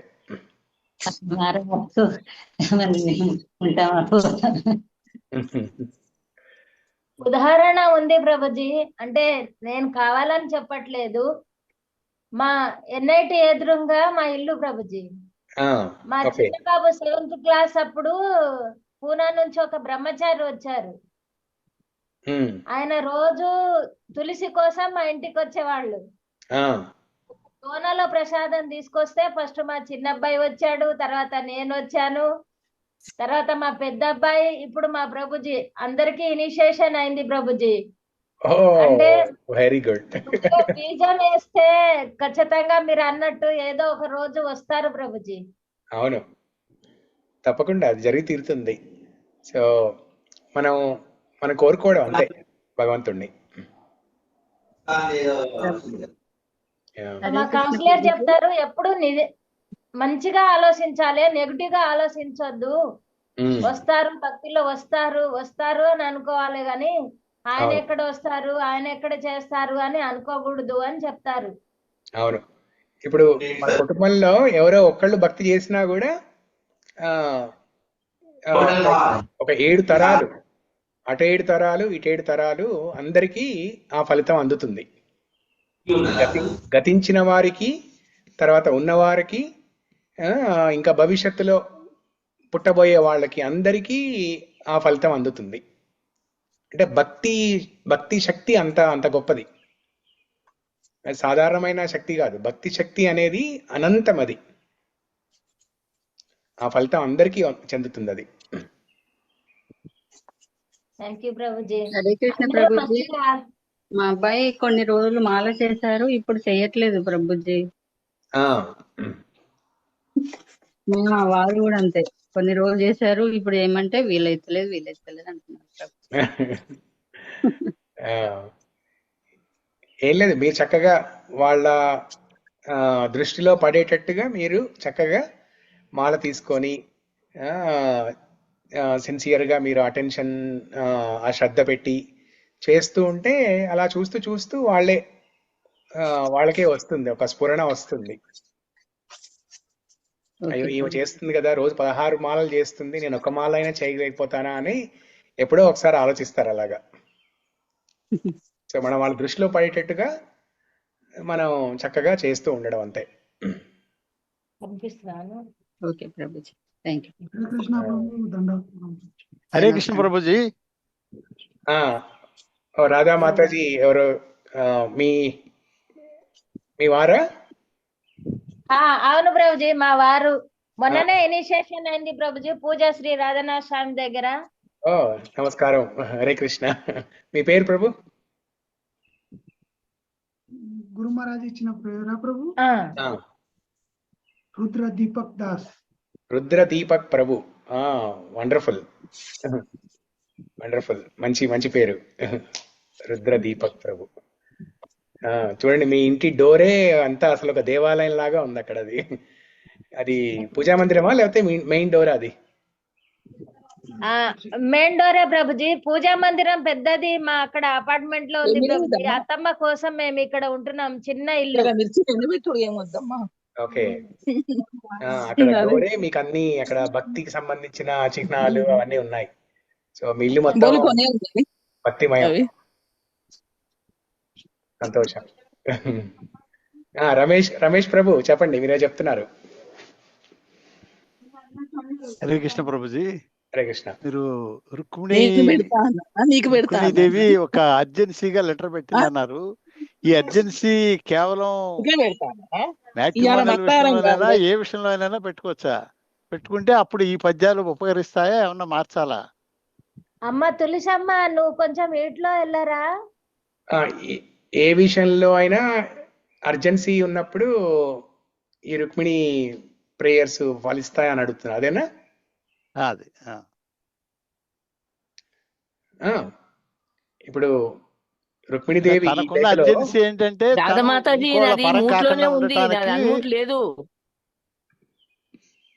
తను తీసుకెళ్ళమని రుక్మిణీదేవి ప్రార్థించింది. అలా జీవితంలో రకరకాల విపత్కర పరిస్థితులు ఉంటాయి కాబట్టి అక్కడ ఏమన్నా ఫలానా పద్యంలో ఫలానా మ్యాటర్ని మార్చి అక్కడ మీకున్న మీ కోరికని, అంటే ఒక సత్యమైన కోరికని అక్కడ ఏమన్నా మనం వాడాలా, లేదంటే ఇదే పద్యాలని యాజిటీజ్ గా వాడాలా? ఇది వాడచ్చు, మనసులో సంకల్పం చేసి ఇది వాడచ్చు. ఇప్పుడు రుక్మిణి కళ్యాణ లేక రుక్మిణి ప్రేయర్స్ మన భక్తి జీవితంలో మనకి ఏదైనా కష్టం ఉన్నప్పుడు ఆ భగవంతుడిని, కృష్ణుడిని రమ్మనడానికి మనం ఒక పిటిషన్ పెట్టుకుంటున్నాం అనమాట. సో కాబట్టి ఎప్పుడైనా చెప్పుకోవచ్చు. ఇది ఒక కళ్యాణానికి సంబంధించి, లేకపోతే వివాహ వయసున్న ఈ బాలికలు వాళ్ళే చేయాలి అలా ఏం లేదు. ఎప్పుడైనా మనకి జీవితంలో ఎప్పుడు కష్టం ఉన్నా, మన భక్తి సాధనలో ముందుకి పోవడానికి ఏదైనా అడ్డంకులు ఉన్నప్పుడు ఈ శ్లోకాలు చదువుకుంటే మనకి కృష్ణుడు దారి చూపిస్తాడు అక్కడ. సో రకరకాలు రుక్మిణి ప్రేయర్స్. హరే కృష్ణ. రుక్మిణి ప్రేయర్స్ ఒకటి, నరసింహ కవచ్ ఒకటి, లేకపోతే ఇలా చాలా ముకుందమాల స్తోత్ర, ఏదైనా వీటన్నిటిలో ఒకటే. దామోదరాష్టకం కానీ అన్నిట్లో ఒకటే. పిటిషన్, భగవంతుడికి పిటిషన్ అన్నమాట, ఒక అప్లికేషన్, ఒక ప్రార్థన. దాన్ని రకరకాలుగా, ఈ రకరకాల స్థుతులలో రకరకాలుగా ప్రార్థిస్తున్నారు. కాబట్టి ఏ ప్రార్థన అయినా చేయొచ్చు మనం. హరే కృష్ణ ప్రభుజీ. అబ్బాయికి పెళ్లి సెట్ అయింది, అబ్బాయే చేయన్నా లేకపోతే తల్లిగా నేను చేయవచ్చా ప్రభుజీ? మరి పెళ్లి సెట్ అయింది అంటున్నారా, ఇంకా చూస్తున్నారు? సెట్ అయింది ప్రభుజీ. సెట్ అయింది. మీ అబ్బాయి చేయగలిగితే చేయమని చెప్పండి. లేకపోతే యాక్చువల్గా అబ్బాయిలు అయితే పార్వతీదేవికి సంబంధించి కొన్ని కొన్ని ఉంటాయి, స్తోత్రాలు ఉంటాయి, అవి చేయాలి. అమ్మాయిలేమో ఇలాగ రుక్మిణి కళ్యాణ లేఖ ఇవి చేయాలి. అబ్బాయిలైతేనేమో పార్వతీదేవికి సంబంధించి పార్వతీదేవిని స్తుతిస్తూ కొన్ని ఉంటాయి, అవి చేయొచ్చు. పంపిస్తారా ప్రభుజీ అవి ఏంటియో? పంపిస్తాలేండి మీకు. Thank you Prabhuji. Hare Krishna. Hare Krishna. Okay, so మనం 3వ శ్లోకానికి వెళ్దాం ఇప్పుడు. నెక్స్ట్ ఒక 15-20 నిమిషాలు 3వ శ్లోకం చర్చించుకుందాం.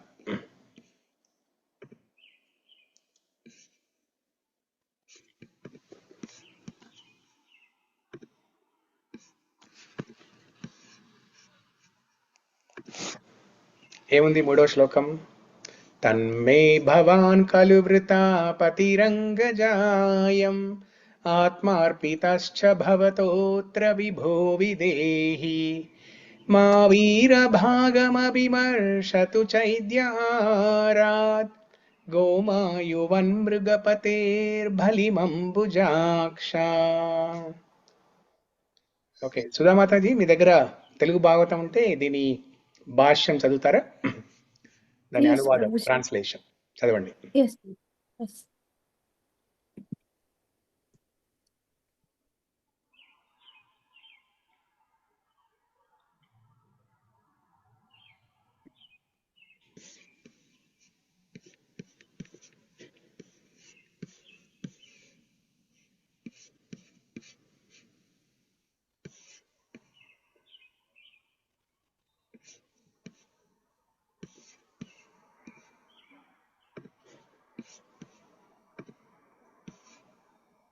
ఓ ప్రభు, కనుక నేను నిన్ను పతిగా ఎన్నుకొంటిని, నీకే ఆత్మ సమర్పణము గావించి తిని.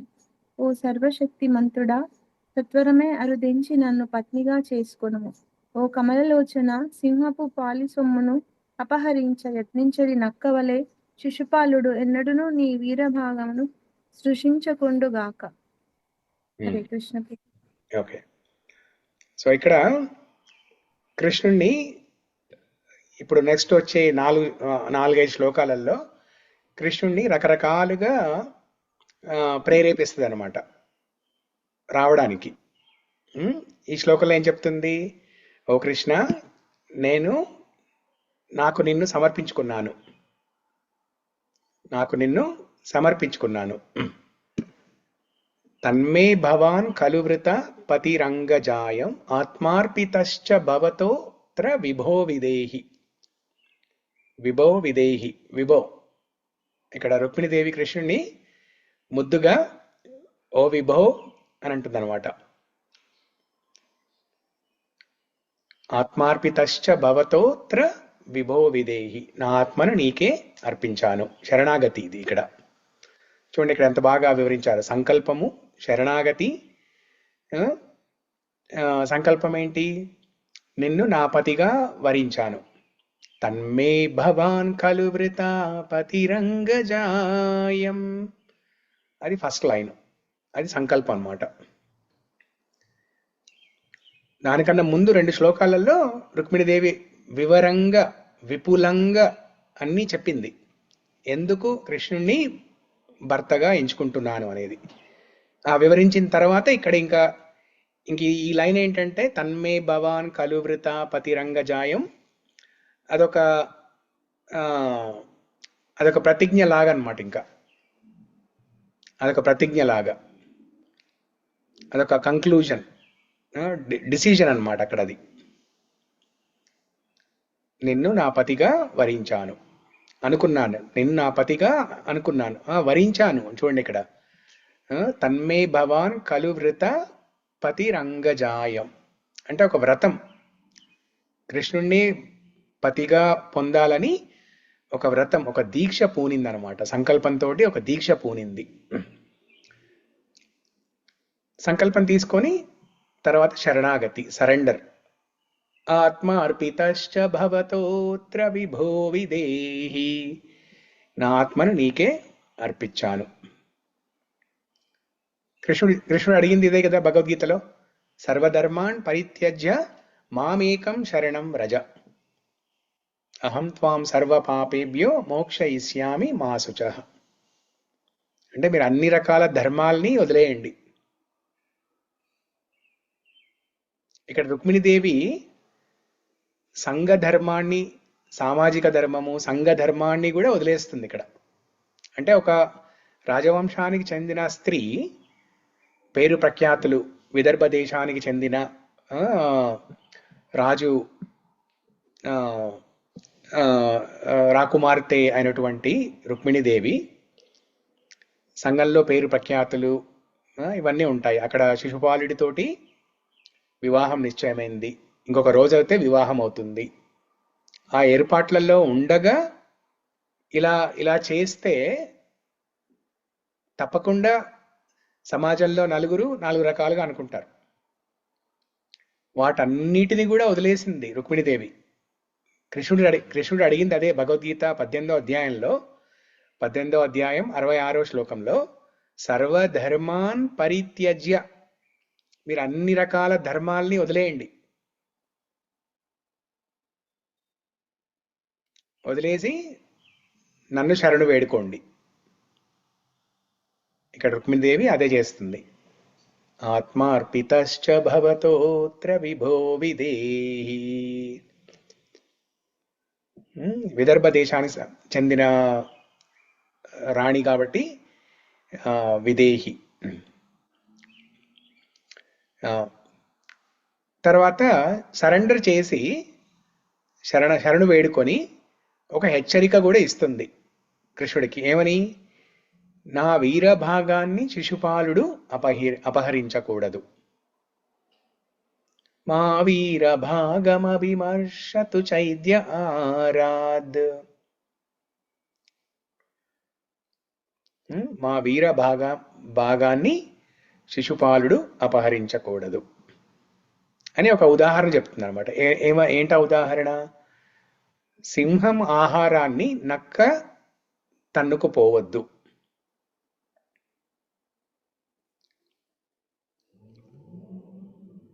ఇక్కడ సింహము, నరసింహుడు ఎవరు?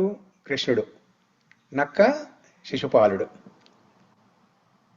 ఇప్పుడు అడవిలో ఒక సింహము వేటాడి ఏదన్నా ఒక జంతువుని వేటాడి ఆహారంగా తెచ్చుకుంది అనుకోండి. అంటే వేటాడే ప్రయత్నంలో తెచ్చుకోలేదు, ఇంకా వేటాడే ప్రయత్నంలో సింహం వేటాడుతుంది.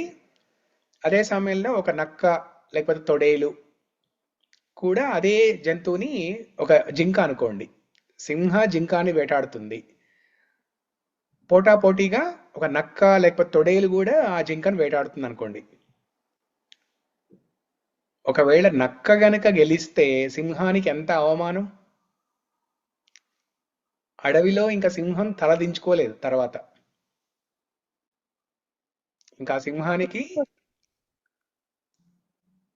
సింహానికి పేరు ప్రఖ్యాతులన్నీ పోతాయి. అలా ఇండైరెక్ట్ గా కృష్ణుడికి ఒక వార్నింగ్ లాగా ఇస్తుంది అనమాట.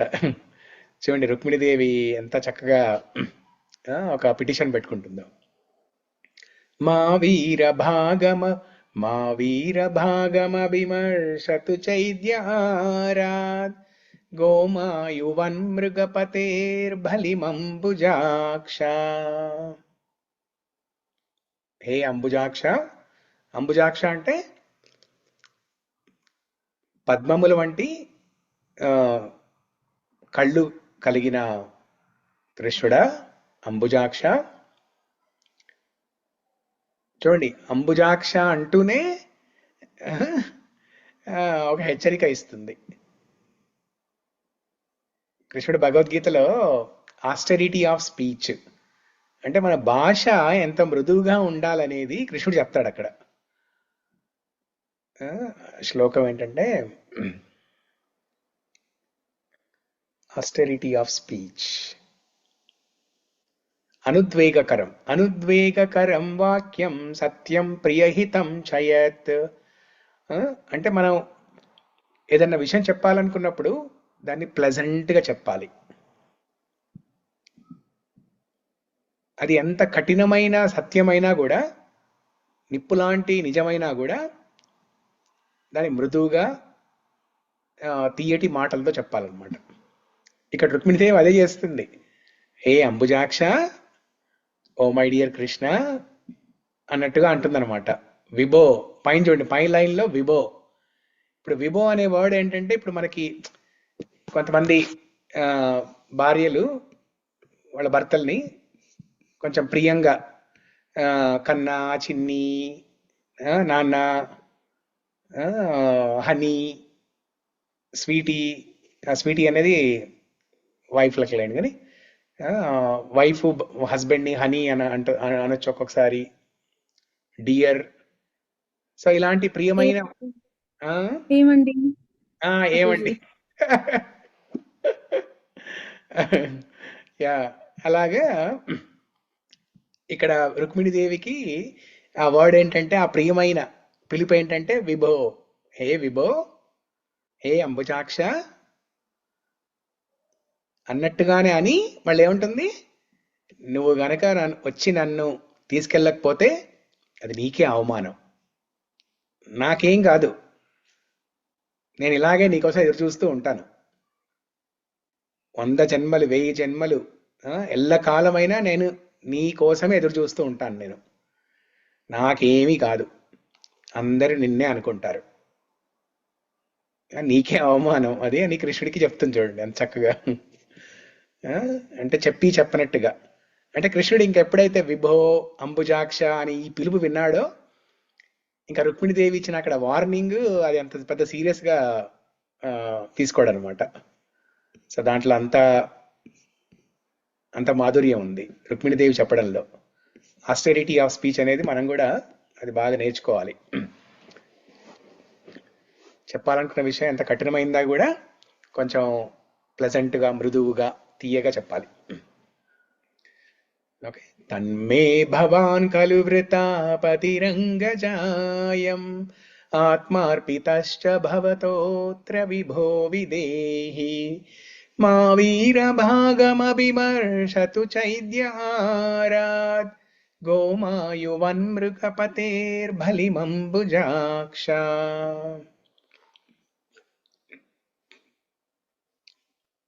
సో ఇక్కడ ఆత్మ సమర్పణ గురించి చక్కగా వివరించారు. ఇక్కడ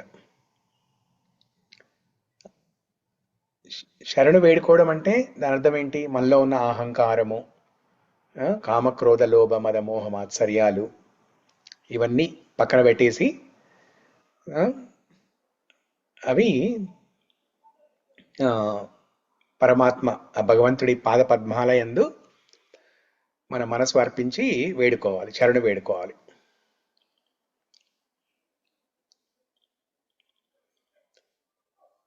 ఇక్కడ విభు అనే పదానికి అర్థం ఏంటంటే సర్వవ్యాపి. కృష్ణుడు సర్వవ్యాపి కాబట్టి ఇప్పుడు కృష్ణుడు రుక్మిణీదేవి హృదయంలో కూడా పరమాత్మగా ఉన్నాడు కాబట్టి అన్నీ తెలుసు ఆయనకి. అంటే రుక్మిణీదేవి ఏం చెప్తుందంటే, నీకు తెలుసు నేను ఎంత సంక్లిష్టమైన పరిస్థితిలో ఉన్నానో, నీకు తెలుసు, మొత్తం తెలుసు, తెలిసి కూడా నువ్వు రాకపోతే ఇంకా అది సింహం యొక్క ఆహారాన్ని నక్క ఎత్తుకెళ్ళిపోయినట్టుగా అందరూ నిన్ను అనుకుంటారు. నరసింహుడు లాంటి నువ్వు ఉండి కూడా శిశుపాల్ లాంటి నక్కకి నన్ను ఆహారంగా బలి చేసినట్టుగా అవుతుంది, అందరు నిన్నే అనుకుంటారు, నాకేం కాదు, నేను హ్యాపీగానే ఉంటాను, నిన్ను తలుచుకుంటూ నీ గుణగణాలను తలుచుకుంటూ శృత్వా గుణాన్ భువన సుందర అని పాడుకుంటూ నేను హ్యాపీగా ఉంటాను. అందరు ఏమన్నా అయితే నీకే అవుతుంది, నిన్నే అనుకుంటారు అందరూ అని ఒక వార్నింగ్ ఇస్తుంది కృష్ణుడికి.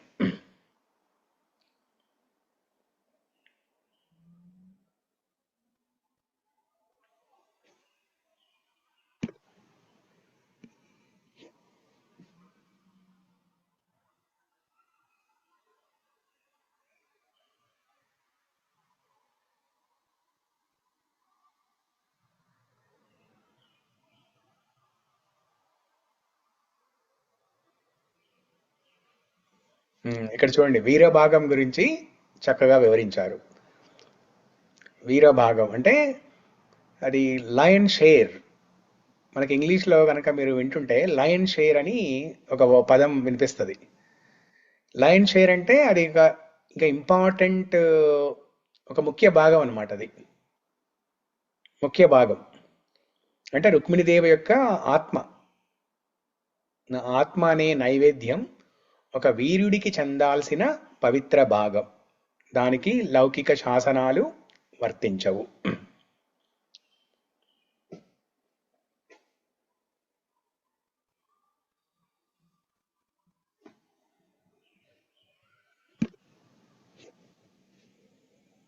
సో ఇక్కడ శిశుపాలుడికి శ్రీకృష్ణుడికి పోలిక అనమాట. ఇంతకు ముందే మనం అక్కడ రుక్మిణీదేవికి కృష్ణుడికి పోలికలు చూసాం.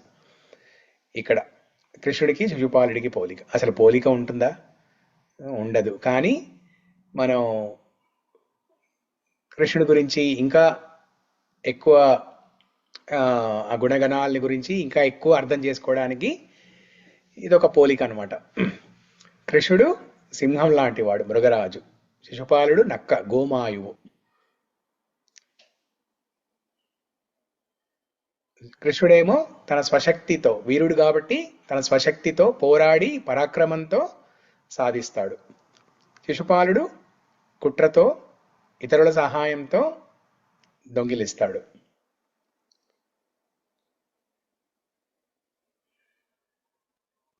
అండ్ కృష్ణుడికి చెందాల్సింది రుక్మిణీదేవి యొక్క ఆత్మ, అది ధర్మబద్ధమైన వీరభాగం. శిశుపాలుడు కోరుకుంటుంది, అర్హత లేకుండా ఆశిస్తున్నాడు అనమాట. రుక్మిణీదేవి యొక్క ఆత్మ ధర్మ ప్రకారం కృష్ణుడికి సంబంధించిందే, అది 100% కృష్ణుడికి సంబంధించింది. ఆ ఆత్మ కృష్ణుడిది. ఇంకొకళ్ళ సొత్తుని శిశుపాలుడు అర్హత లేకుండా ఆశిస్తున్నాడు. శ్రీకృష్ణుడు పరమాత్మ, శిశుపాలుడు అహంకారానికి ప్రతీక.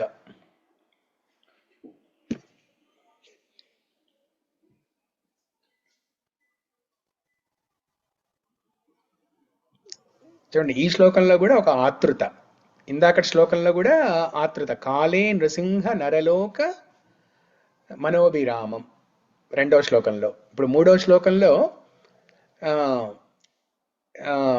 గోమాయువన్ మృగపతేర్బలిమంబుజాక్ష అంటే ఒక సింహం వచ్చి ఒక జింకని వేటాడే ప్రయత్నంలో నక్క కూడా కాంపిటీషన్కి వచ్చినప్పుడు, పోటాపోటీగా నక్క కూడా ఆ జింకను వేటాడుతున్నప్పుడు అక్కడ ఇంకా అర్జెన్సీ కదా. సింహం ఎంత ఆత్రంగా, ఎంత అర్జెంటుగా వెళ్ళి ఆ జింకని వేటాడి తెచ్చుకుంటే అంత ఫలితం అనమాట సింహానికి. లేకపోతే అక్కడ కాలాయాపన జరిగితే నక్క ఆ తొడేలు అపహరించే అవకాశం కూడా ఉంది అక్కడ. సో ఇక్కడ ఏంటంటే ఇంతకు ముందు 2వ శ్లోకంలో ఏంటంటే రుక్మిణీదేవికి ఉన్న అర్జెన్సీని వివరిస్తుంది, ఇక్కడ కృష్ణుడికి ఉన్న అర్జెన్సీని చెప్తుంది అనమాట. ఎందుకు కృష్ణుడికి అర్జెన్సీ అది? ఓకే, ఇది మీరు చెప్పండి. మీరు చెప్తే నాకు అర్థమవుతుంది, మీకు అర్థమైంది నేను చెప్తుంది లేదనేది. ఈ 3వ శ్లోకంలో రుక్మిణీదేవి కృష్ణుడికి ఉన్న అర్జెన్సీని చెప్తుంది. అంటే ఏంటి, దాని అర్థం ఏంటి? తనని శిశుపాలుడు తీసుకెళ్ళిపోతాడని తొందరగా రమ్మని చెప్తుంది ప్రభుజీ. అది కాదు, అది ఇంతకు ముందు 2వ శ్లోకంలో. ఇప్పుడు 3వ శ్లోకంలో కృష్ణుడికి అర్జెన్సీ ఉందని చెప్తుంది ఇక్కడ. హరే కృష్ణ ప్రభుజీ, తన మీదున్న ప్రేమను వ్యక్తపరుస్తుంది ప్రభుజీ.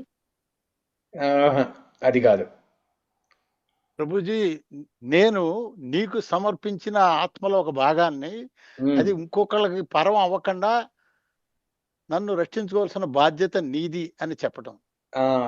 అది సగం కరెక్టు. ఇంకొకటి ఇంకా బాగా ఎవరు చెప్పగలరా? కృష్ణుడికి ఉన్న అర్జెన్సీ ఏంటి అక్కడ? అర్జెన్సీ ఉంది ఇక్కడ జీవాత్మ రుక్మిణీదేవికి. రుక్మిణీదేవి కష్టంలో ఉంది. కానీ ఇక్కడ 3వ శ్లోకంలో కృష్ణుడికి ఉన్న తొందరని, కృష్ణుడికి ఉండాల్సిన అర్జెన్సీని చెప్తుంది అక్కడ. ఏంటి అర్జెన్సీ ఏంటి అంటే ప్రభుజీ, ఎన్ని మళ్ళీ మళ్ళీ జన్మలకైనా నేను నిన్నే చేరుకోవాలి, నువ్వే నా భర్తగా అనేసి తను అనుకుంటుంది ప్రభుజీ. హరే కృష్ణ. కాదు, ఇక్కడ కృష్ణుడికి అర్జెన్సీ ఏంటంటే, కృష్ణుడికి ఒక కాంపిటీషన్ పెట్టింది అనమాట ఇక్కడ రుక్మిణీదేవి. ఒక పక్క శిశుపాలుడు రెడీగా ఉన్నాడు, ఒక రోజులో ఇంకా వివాహం అయిపోతుంది.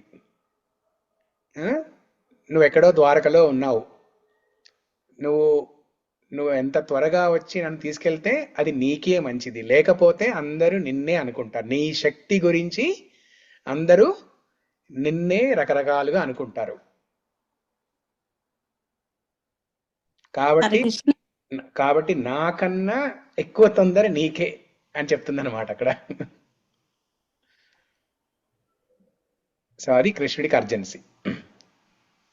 అంటే తన సొమ్ముని ఇంకొకరు దొంగిలించుతారు, అందుకే వచ్చి కాపాడుకో అని ప్రభుజీ. కాపాడుకో, లేకపోతే నీకే పరువు నష్టం. ఒక ఎస్ రకంగా ప్రభు, చెప్పాలంటే హరే కృష్ణ.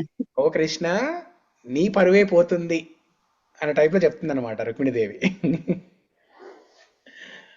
సో అది మరి ఇంపార్టెంటే కదా కృష్ణుడికి, తన పేరు అవును ప్రఖ్యాతులు. ప్రభుజీ, అసలు ఊహకు కూడా అందలేదు ఈ మాట ప్రభుజీ. అది ఓ, కృష్ణ నువ్వు రాకపోతే నీ పరువే పోతుంది. చూడండి ఎంత అద్భుతంగా అది.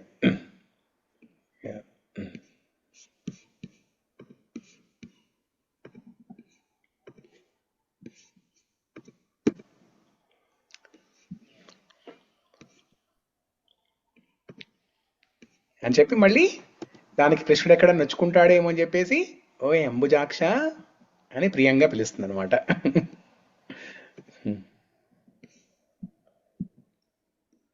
భగవాన్ సాక్షాత్తు భగవంతుడు, విభో సర్వవ్యాపకుడు, పరమాత్మ, అన్నిటినీ శాసించగలడు. నా కష్టం నీకు తెలుసు, దానిని దాటించే శక్తి కూడా నీకుంది. బలి భగవంతునికి అర్పించే నైవేద్యం అంటారు కదా, జంతు బలి నరబలి అంటారు కదా, అలాగా రుక్మిణీదేవి ఏమర్పిస్తుంది ఇక్కడ? తన ఆత్మని. రుక్మిణి తనను తాను ఒక పవిత్రమైన యజ్ఞ వస్తువుగా భావిస్తుంది. బలిం అంబుజాక్ష.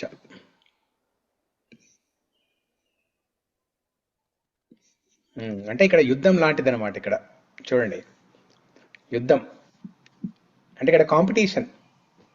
శిశుపాలుడైన నక్క తొడేలు కూడా ఏమి సాధారణమైనది ఏం కాదు. తొడేలు కూడా బాగానే ఫాస్ట్గా రన్ చేస్తుంది. కావాలంటే సింహంతో సమానంగా కూడా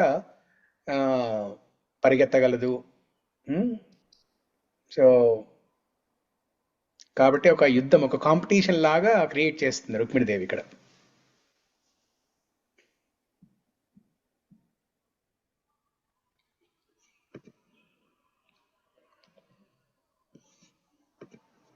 ఓకే, సో చివరిగా మనం ఒకసారి ఈ శ్లోకం పాడదాము. నేను ఒక లైన్ చెప్తాను, మీరు రిపీట్ చేయండి. తన్మే భవాన్ ఖలు వృతా పతిరంగజాయాం. తన్మే భవాన్ ఖలు వృతా పతిరంగజాయాం. ఆత్మార్పితశ్చ భవతోత్ర విభో విదేహి. ఆత్మార్పితశ్చ భవతోత్ర విభో విదేహి. మా వీరభాగమభిమర్షతు చైద్యారాద్. మా వీరభాగమభిమర్శత్ చైద్యారాద్. గోమాయువన్మృగపతేర్బలిమంబుజాక్ష. గోమాయువన్మృగపతేర్బలిమంబుజాక్ష. తన్మే భవాన్ ఖలు వృతా పతిరంగజాయాం. తన్మే భవాన్ ఖలు వృతా పతిరంగజాయాం.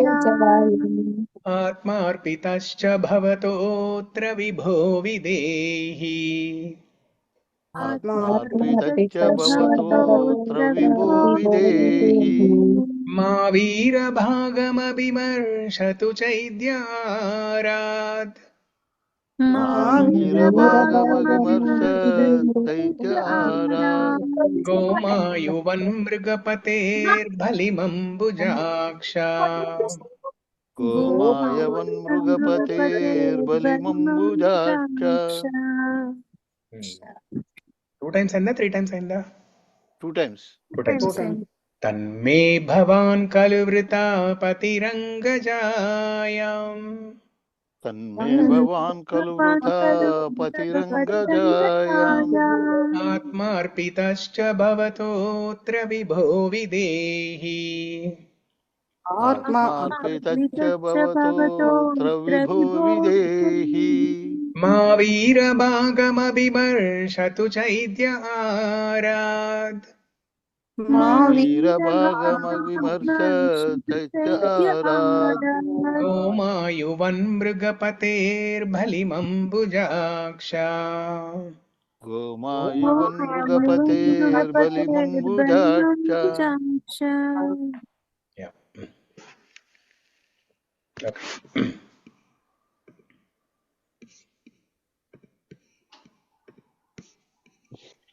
సో ఇంతటితో ముగిద్దాం ఈరోజు.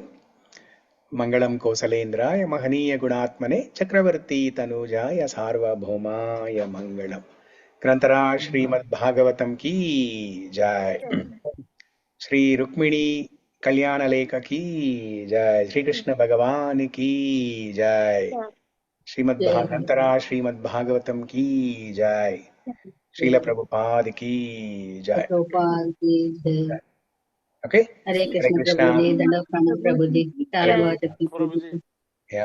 మళ్ళీ వచ్చే వారం కలుసుకుందాం. చాలా చాలా ధన్యవాదాలు ప్రభుజీ. ప్రణామాలు. థ్యాంక్ యూ ప్రభు, ధన్యవాదాలు. ప్రణామాలు.